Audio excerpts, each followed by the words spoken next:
Oremos con la lección divina.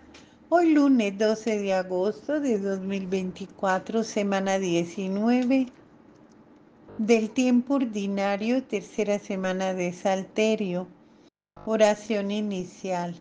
Dios Todopoderoso y Eterno, a quien podemos llamar Padre, aumenta en nuestros corazones el espíritu filial para que merezcamos alcanzar la herencia prometida. Por nuestro Señor Jesucristo, que vive y reina por los siglos de los siglos. Amén. Leemos y meditamos el Evangelio de San Mateo, capítulo 17, versos del 22 al 27. Yendo un día juntos por Galilea, les dijo Jesús: el Hijo del Hombre va a ser entregado en manos de los hombres, le matarán y al tercer día resucitará. Y se entristecieron mucho. Cuando entraron en Cafarnaúm, se acercaron a Pedro los que cobraban los dracmas y le dijeron: ¿no paga vuestro maestro las dracmas? Dice él: sí. Y cuando llegó a casa, anticipó a Jesús a decirle: ¿Qué te parece, Simón?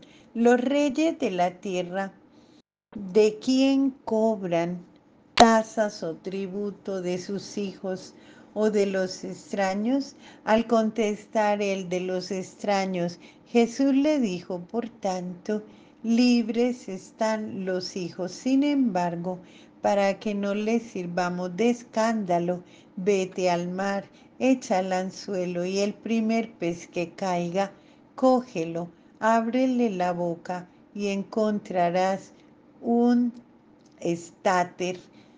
Tómalo y dáselo por mí y por ti. Reflexión. Estos versículos 5 del Evangelio de hoy hablan de dos asuntos bien diferentes, el uno del otro. Traen el segundo anuncio de la pasión, la muerte y la resurrección de Jesús.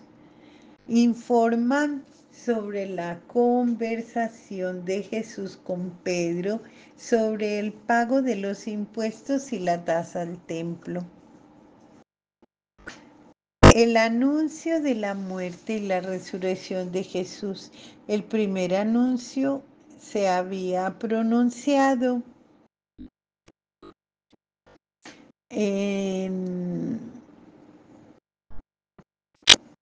el primer anuncio había provocado como una fuerte reacción de parte de Pedro, que no quiso aceptar y no quiso saber nada del sufrimiento de la cruz. Jesús había respondido con la misma fuerza: lejos de mí, Satanás. Aquí el segundo anuncio y la reacción de los discípulos es más blanda, menos agresiva. El anuncio provoca mucha tristeza. Parece que empiezan a comprender que la cruz forma parte del camino.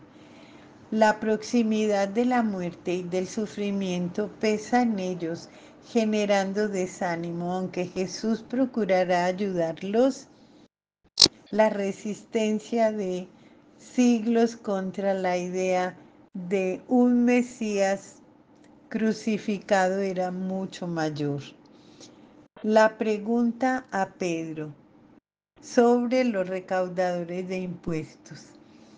Cuando llegan a Cafarnaúm, los recaudadores del impuesto del templo preguntan a Pedro: ¿no paga vuestro maestro los dracmas? Pedro responde: sí. Desde los tiempos de Nehemías, los judíos que habían vuelto de la esclavitud de Babilonia se comprometieron solemnemente en la asamblea a pagar diversos impuestos, tasas, para que el culto en el templo pudiera seguir funcionando y para cuidar la manutención tanto del servicio sacerdotal como del edificio del templo, por lo que se ve en la respuesta de Pedro, Jesús pagaba este impuesto como lo hacían los demás judíos. A la pregunta de Jesús a Pedro sobre el impuesto, es muy curiosa la conversación entre Jesús y Pedro. Cuando llegan a casa, Jesús le pregunta, ¿qué te parece, Simón?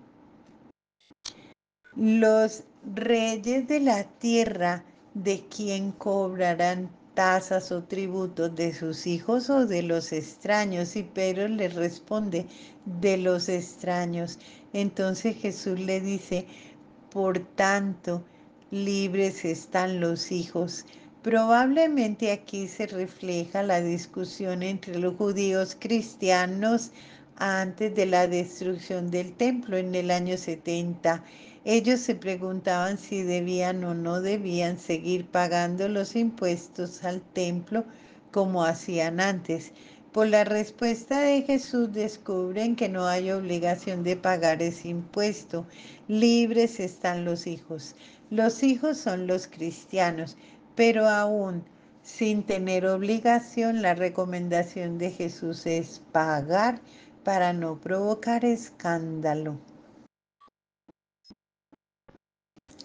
La conclusión de la conversación sobre el pago del impuesto es más curiosa que la conversación.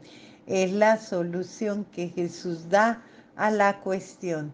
Dice a Pedro, sin embargo, para que no le sirvamos de escándalo, vete al mar, echa el anzuelo y el primer pez que caiga o que salga, cógelo, ábrele la boca y encontrarás un estáter. Tómalo y dáselo por mí y por ti. Milagro curioso, tan curioso como aquel de los 2000 puercos que se precipitaron en la mar. Cualquiera que sea la interpretación de este hecho milagroso, esta manera de solucionar el problema sugiere que se trata de un asunto que no tiene mucha importancia para Jesús. Para la reflexión personal, el sufrimiento y la cruz desaniman y entristecen a los discípulos. ¿Ha ocurrido también en tu vida? ¿Cómo entiendes el episodio de la moneda encontrada en la boca del pez? Oración final. Alabad a Yahvé desde el cielo, alabadlo en las alturas, alabadlo todos sus ángeles, todas sus huestes, alabadlo. Salmo 148, 1, 2. Alabado y adorado sea por siempre y para siempre mi amado Señor Jesús.